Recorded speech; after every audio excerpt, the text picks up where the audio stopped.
தேவகுமாரனாகிய இயேசு கிறிஸ்துவின் மகிமையுள்ள நாமத்தினாலே உங்கள் அனைவரை நாங்கள் வாழ்த்தி வரவேற்கிறோம்.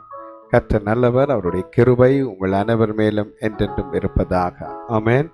இன்றைய நாளில் நான் உங்களுக்காக ஒரு வேத வசனத்தை வாசிக்க விரும்புகிறேன். நீங்கள் அந்த வசனத்தை கேட்டு அதில் இருக்கிற ஆசீர்வாதத்தை பெற்றுக்கொள்ளும்படியாக நீங்கள் இந்த வசனத்துக்கு உங்களுடைய இருதயத்தை திருப்புங்கள். சங்கீதம் 25 அதிகாரம் 18 வசனம்.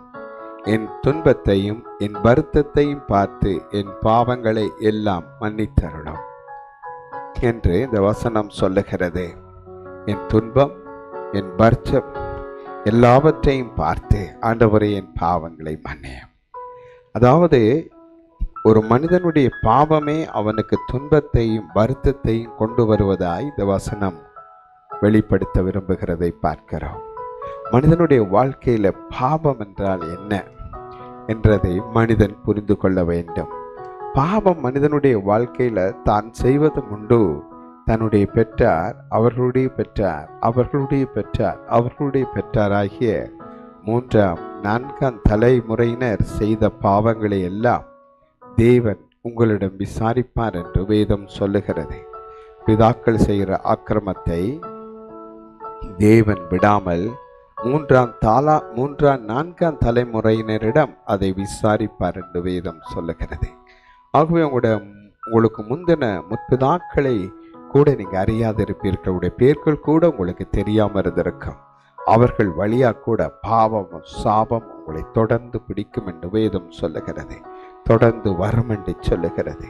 அப்போ பாவம் மனிதனுடைய வாழ்க்கையில பெருகும் போது, பாவம் மனிதனை சூழ்ந்து கொள்ளும் போது, பாவம் மனிதனை பின்தொடரும் போது, பாவம் மனிதனுக்கு சமாதானத்தை பறித்துவிடும். பாவம் மனிதனுடைய வாழ்க்கையில் இருக்கிற நன்மைகளை தடை செய்துவிடும். பாவம் மனிதனுக்குள்ளே பிரிவினையை கொண்டு வரும், பிளவுகளை கொண்டு வரும். பாவம் மனிதனை வேதனை மேல் வேதனையை அனுபவிக்க வைத்துவிடும். பாவம் மனிதனை குடும்பத்திலே மரணத்தை கொண்டு வந்து பறித்துவிடும். பாவம் பலவிதமான கொடிய காரியங்களை செய்யும். வேதம் சொல்லுகிறது, பாவம் உங்களோட வாசப்படியில படுத்திருக்கும் என்று. பாருங்கள், பாவம் வீட்டு வாசப்படியில வந்து படுத்திருக்குமா. அப்ப வாசப்படியால தான் மனிதன் வீட்டுக்குள்ளே போக வேண்டும். வீட்டை விட்டு மனிதன் வெளிக்கிட்டு வெளியே போக வேண்டும் என்றாலும் இந்த வாசப்படியை மிதிச்சு தான் போக வேண்டும். அப்ப அந்த வாசப்படியில பாவம் படுத்திருக்கிறது. பாவம் நியாயப்பிரமாணத்தின் நிமித்தம் பலன் கொண்டது என்று வேதம் சொல்லுகிறது. இந்த பாவம் ஒரு பாம்பென்று நினைப்பீர்களானால், வாசப்படியில் நீங்க மிதிக்கும் போது அந்த பாம்பை கூட காலை கொத்தி விடும். வீட்டிலிருந்து நீங்க வெளியில போகும்போது வாசப்படியை மிதிக்கும் போது அது ஒரு பாம்பானா அதை உங்களை கொத்தி விட்டால் அந்த விஷத்தோட நீங்க நடந்து போவீங்க. போற இடமெல்லாம் உங்களுக்கு விசனமா இருக்கும், சமாதானம் இல்லை. பாம்பு கடித்த ஒரு மனிதன் எப்படி தன்னுடைய வாழ்நாள அந்த நாளை கழிப்பானோ, அதே போல வலியும் வேதனையும் வியாகுலமும் நிறைந்ததான் உங்களோட வாழ்க்கை இருக்கும். வெளியில போனாலும் அதே வாழ்க்கை. வீட்டுக்குள்ள வந்தாலும் நீங்க சந்தோஷமாய் சமாதானமாய் நினைத்து கொண்டு வீட்டை வருவீர்கள். வரும்போது பாம்பு கடிச்ச மனிதன் போல, பாம்பு சீர்றது போல நீங்களும் சீர ஆரம்பிப்பீங்க. சில நேரம் நீங்களே பாம்பா மாறிடுவீங்க. வீட்டில் சண்டை, வாக்குவாதம், துக்கம், வேறு விதமான பல பிரச்சனைகளை வீட்டுக்குள்ளே நீங்கள் உண்டாக்கி விடுவீர்கள்.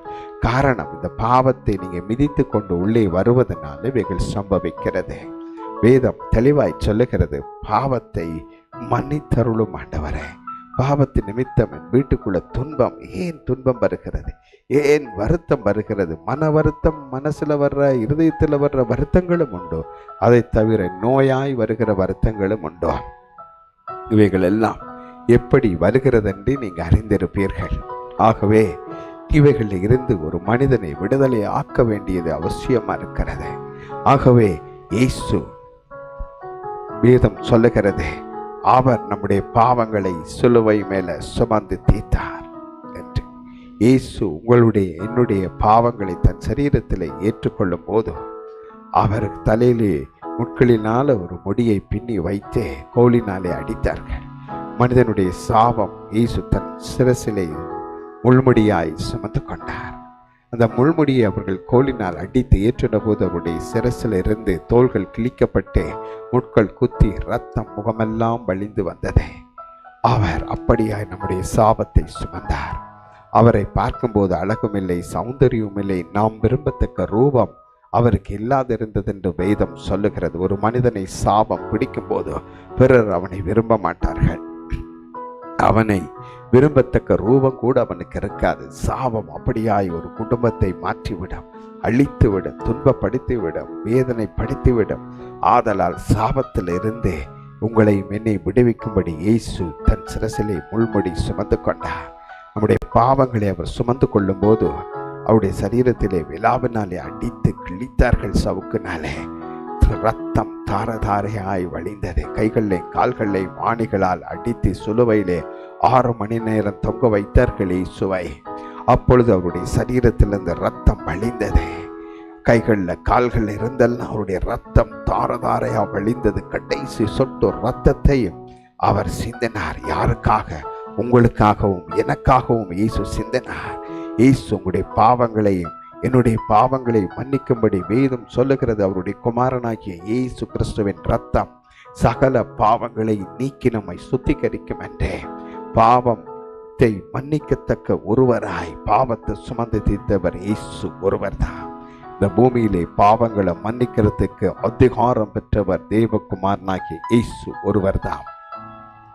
அதை விட்டுவிட்டு மனிதன் செய்கிற எந்த பிரயாசங்களும் எந்த காரியங்களும் அவனுக்கு பாவ மன்னிப்பை தந்து விடாது. ஆகவே இயேசுவின் இரத்தமே பாவ மன்னிப்பை தரும். இயேசுவின் இரத்தத்தினால கழுவப்பட வேண்டிய மனுஷன் வேறு எந்த தண்ணியில கழுவினாலும் அவனுடைய பாவ அழுக்கு போகாது. ஆகவே இயேசுவின் இரத்தத்தை விசுவாசிங்கள். ஒவ்வொரு மனிதனுக்காகவும் மனிதனை படைத்த தேவன் சிந்தின இரத்த துளிகள் பாவத்துக்கு மன்னிப்பை தரும்படி சிந்தப்பட்டதாயிருக்கிறது. இயேசுவின் இரத்தம் பேசுகிற இரத்தம், ஆண்டவரே மன்னியும் என்று சொல்லுகிற இரத்தம், ஆண்டவரிடம் பரிந்து பேசுகிற இரத்தம் இயேசுவின் இரத்தம். ஆதலால் இந்த இயேசு உங்களுடைய பாவங்களை மன்னிக்காவிட்டால் உங்களுடைய வருத்தமும் உங்களுடைய துன்பமும் இன்னும் பெரிதாக இருக்கும். அதை உங்களால் தூக்க முடியாது, சுமக்க முடியாதபடி பாவத்தின் சம்பளம் மரணம், பாவம் செய்கிற ஆத்மா சாகும் என்றபடியே முடிவு வந்துவிடும். அதனால் அப்படி நீங்கள் போய்விடக்கூடாது என்பதற்காய் இயேசு உங்களுக்காய் சிலுவையில் உங்களோட பாவத்துக்கும் சாபத்துக்குமாய் மரித்திருக்கிறார். இயேசுவை நீங்கள் உங்களுடைய சொந்த தெய்வமாய் ஏற்றுக்கொள்வீர்களானால், இயேசுவை உங்களோட உள்ளத்துக்குள்ள அழைத்துக் கொள்வீர்களானால், ஆண்டவராகிய இயேசு கிறிஸ்து உங்களோட வாழ்க்கையிலே ஒரு அற்புதத்தை செய்வார். உங்கள் பாவங்கள் மன்னிக்கப்படுதல் என்கிற அற்புதம். தேவன் உங்களுடைய பாவங்களை மன்னித்து உங்களை தன்னுடைய சொந்த பிள்ளைகளாய் மீட்டெடுத்துக் கொள்ளுவார். ஆகவே இன்றைய நாளில் இந்த இயேசு உங்களோட வாழ்க்கைக்கு வேண்டுமானால் என்னோடு சேர்ந்து இந்த பிரார்த்தனை ஏறடுங்கள். அப்பொழுது இயேசு உங்களுக்குள்ள வந்து உங்கள் பாவங்களை மன்னிப்பார். இல்லாவிட்டால் உங்கள் பாவங்களிலே சாவீர்கள் என்று வேதம் சொல்லுகிறபடி எங்களுக்கு சம்பவிக்க கூடாது என்பதற்காகத்தான் இயேசு சிலுவையிலே மரித்தார். அவர் உங்களை நேசித்த அளவுக்கு அதிகமாய் அன்பு செலுத்தினதினால் அவர் உங்களுக்காய் மரித்தார்.